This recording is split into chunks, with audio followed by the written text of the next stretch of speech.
నేను మీ BTech ma'am మళ్ళీ మంచి ఇన్ఫర్మేటివ్ వీడియోస్తో మీ ముందుకు వచ్చేసింది. ఈరోజు వీడియోలో మనం బేబీకి ఎంతో ఇంపార్టెంట్ అయిన డైపర్ గురించి డిస్కస్ చేద్దాము. డైపర్ అనగానే చాలా క్వశ్చన్స్ ఉంటాయి కదా, అసలు డైపర్ యూస్ చేయాలా వద్దా, నా బేబీ సైజ్, డైపర్ సైజ్ ఎలా సెలెక్ట్ చేసుకోవాలి, ఏ బ్రాండ్ అయితే బెస్ట్, డైపర్ ర్యాష్ ఎందుకు వస్తుంది, అసలు రాకుండా ఏం చేయాలి, ఇలాంటి ఎన్నో క్వశ్చన్స్ ఉంటాయి కదా, అవన్నీ మనం ఈ వీడియోలో డిస్కస్ చేసుకుందాము.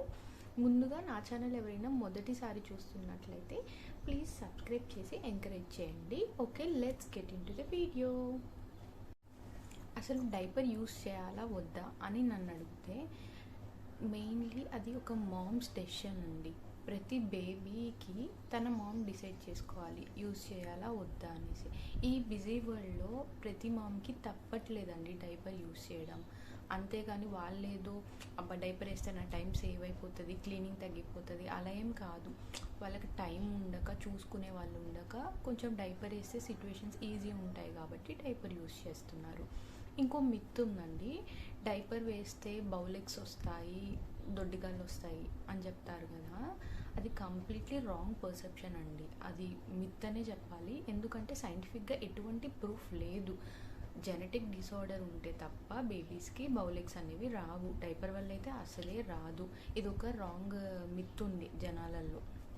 నెక్స్ట్, స్కిన్ ర్యాష్ వస్తుంది డైపర్ యూస్ చేయొద్దని చెప్తారు, కరెక్టే. కానీ వాడాల్సిన విధంగా మనం డైపర్ కనుక యూస్ చేస్తే స్కిన్ ర్యాష్ అనేది రాదు. స్కిన్ ర్యాష్ రాకుండా ఏం చేయాలి అనేది ఈ వీడియోలో నేను చెప్తాను క్లియర్గా. ఫస్ట్ పాయింట్, డైపర్లో డిఫరెంట్ స్టైల్స్ ఉంటాయి. డిఫరెంట్ అంటే 2 స్టైల్స్ ఉంటాయి, pant style and tape style అండి. రెండింటికి డిఫరెన్స్ ఏంటి, మీ బేబీస్కి ఏది యూజ్ చేయాలన్నది చెప్తాను. First of all, tape style అంటే ఏం లేదండి, జస్ట్ పిల్లల నడుము లేపేసి ఆ డైపర్ అనేది, ఇప్పుడు సపోజ్ ఇది డైపర్ అనుకోండి, పిల్లల నడుము లేపి ఈ డైపర్ పెట్టేసి జస్ట్ ఇలా ఒక స్టిక్కర్ వేసేస్తే సరిపోతుంది అనమాట. లెగ్ మూమెంట్ అవసరం లేదు టేప్ స్టైల్కి. జస్ట్ వాళ్ళ నడుము అనేది ప్లేస్ చేసేసి స్టిక్కర్ వేసేసుకుంటే అయిపోతుంది అనమాట. అదే ప్యాంట్ స్టైల్కి సేమ్ షార్ట్స్ లాగా, ప్యాంట్ లాగా అనమాట. ఇలా ప్రతి 2 లెగ్స్ని మనం ఇలా వేయాలన్నమాట, ప్యాంట్ లాగా, షార్ట్ లాగా వేయాలన్నమాట. లెగ్ మూమెంట్ ఇంక్లూడ్ అయి ఉంటుంది ప్యాంట్ స్టైల్లో. అదే టేప్ స్టైల్ ఎవరికి ప్రిఫరబుల్ అంటే న్యూ బోర్న్ స్టేజెస్లో అండి.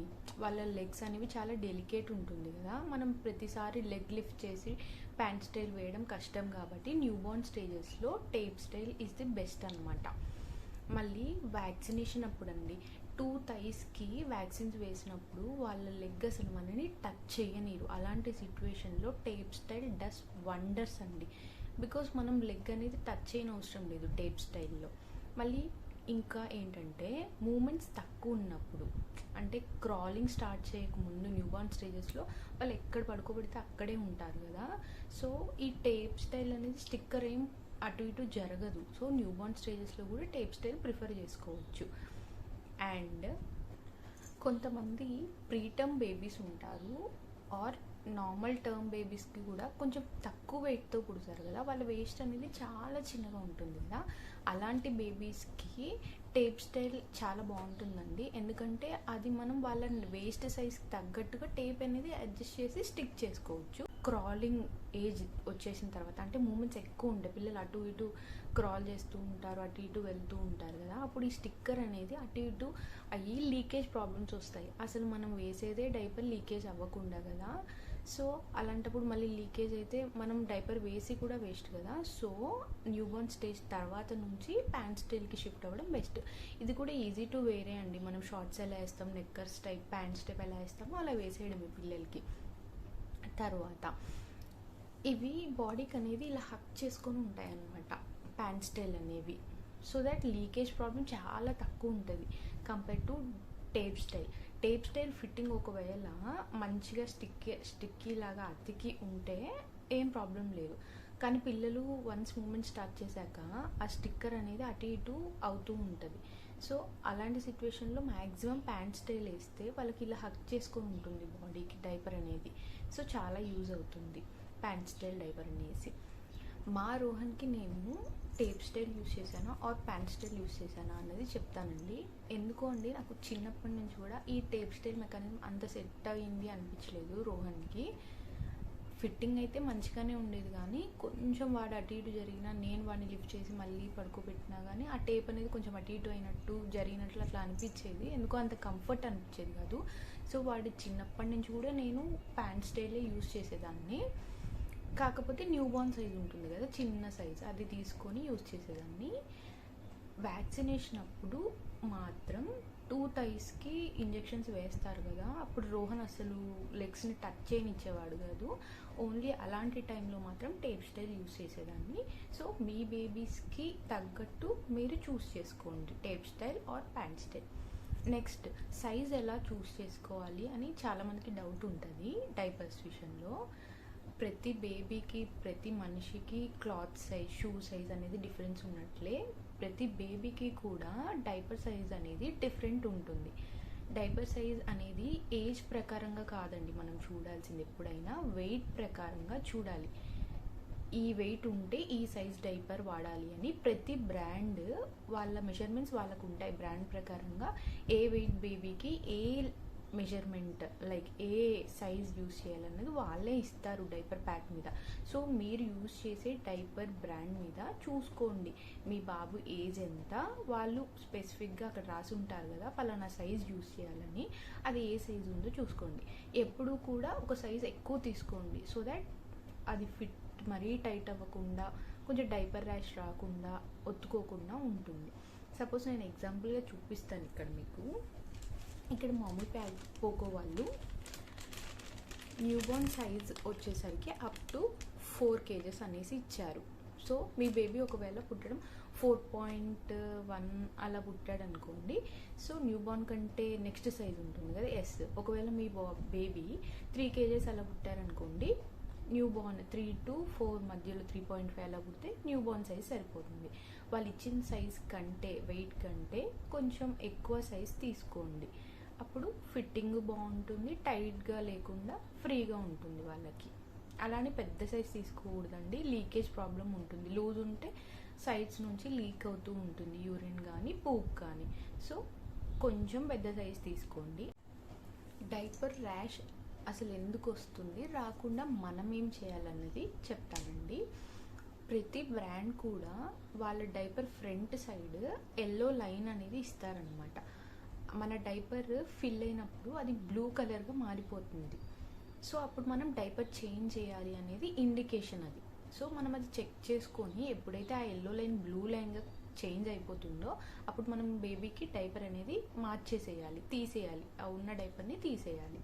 సో దట్ మనకి డైపర్ ర్యాష్ ఎక్కువసేపు మనం అది బ్లూ లైన్ మారిపోయిన తర్వాత కూడా, అంటే అది లోడ్ అయిపోయాక డైపర్ అప్పుడు ఉంచితే ఖచ్చితంగా డైపర్ ర్యాష్ అనేది వస్తుందండి. నాని జెనిటల్స్ అనేవి ఆ యూరిన్లో నానుతూ ఉంటాయి అన్నమాట. సో డైపర్ ర్యాష్ అనేది అప్పుడు వస్తుంది. నెక్స్ట్, ప్రతి పూప్ తర్వాత మనం ఖచ్చితంగా డైపర్ అనేది మార్చాలండి. పీస్కి కౌంట్ ఉంటాయి, అంటే యూరిన్కి మ్యాక్సిమం లోడ్ ఎంత, కెపాసిటీ ఎంత అనేది వాళ్ళు ఇస్తారు. ప్రతి బ్రాండ్ వాళ్ళకి పలానా బ్రాండ్ 4 hours హోల్డ్ చేయగలదు అని ఇస్తారు, 2 hours హోల్డ్ చేయగలదు అని ఇస్తారు. లేదా ఆ ఇండికేషన్ ఉంది కదా, ఎల్లో టు బ్లూ మారితే మనం చేంజ్ చేసేయాలి, అది ఓకే యూరినేషన్ టైప్. కానీ ఒక పూప్ వెళ్ళాడు అంటే వెంటనే డైపర్ అనేది చేంజ్ చేసేయాలి, లేకపోతే ఖచ్చితంగా డైపర్ ర్యాష్ అనేది వస్తుంది. మళ్ళీ ప్రతి డైపర్ చేంజ్కి మధ్యలో మినిమం 10 minutes గ్యాప్ ఉండాలి. డైపర్ ఫ్రీ టైం అనేది ఉండాలి వాళ్ళకి ప్రతి దానికి. ఇంకెక్కువ టైం మీరు డైపర్ ఫ్రీ టైం ఇవ్వగలిగితే ఇవ్వండి. వెంటనే ఇలా డైపర్ తీసేసి వెంటనే డైపర్ అలా వేయకూడదు, అప్పుడు ర్యాషెస్ వస్తాయి. సో ప్రతి డైపర్ చేంజ్, అంటే ఒక డైపర్ తీసేసిన వెంటనే బేబీస్కి అక్కడ వాష్ చేయండి. లేదా మీకు వాష్ చేసే అంత టైం లేకపోతే ఒక వెట్ టిష్యూ తీసుకొని నీట్గా క్లీన్ చేయండి. తర్వాత కొంచెం డైపర్ ఫ్రీ టైం ఉంచిన తర్వాత మళ్ళీ డైపర్ వేయండి.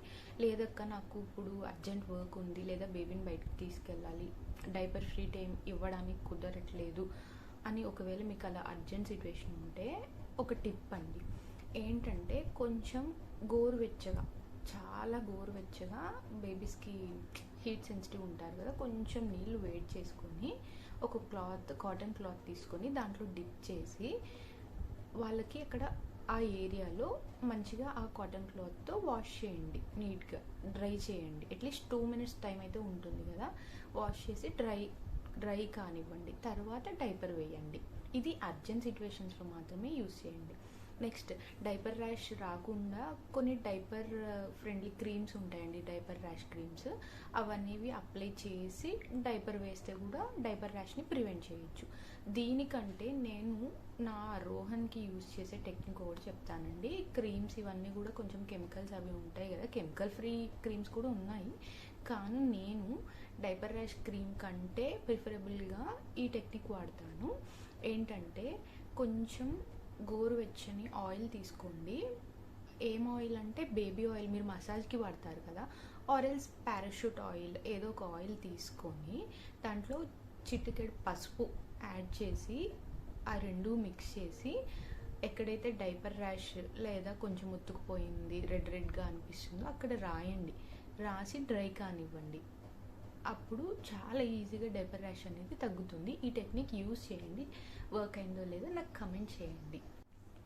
అక్క, అన్నీ చెప్పావు, అసలు ఏ బ్రాండ్ డైపర్ యూజ్ చేయాలి అన్న క్వశ్చన్ చాలామందికి ఉంది కదా. మనం ఏ బ్రాండ్ సెలెక్ట్ చేసుకోవాలన్నది చాలా పాయింట్స్ ఉంటాయండి కన్సిడర్ చేయడానికి. సో ఈ వీడియో లెంతీ అవుతుంది కాబట్టి నేను డెడికేటెడ్ వీడియో చేస్తాను. మీలో ఎంతమందికి ఆ వీడియో కావాలో కూడా నాకు కింద కమెంట్ చేయండి. Hope this video is very useful అండి. ఇలాంటి మంచి baby informative videos, mom related videos, మామ్లో ప్రెగ్నెన్సీ అండ్ డెలివరీ రెండు కవర్ అవుతాయి మన ఛానల్లో. సో న్యూ ఛానల్ అండి మనది, కొంచెం సబ్స్క్రైబ్ చేసి ఎంకరేజ్ చేయండి.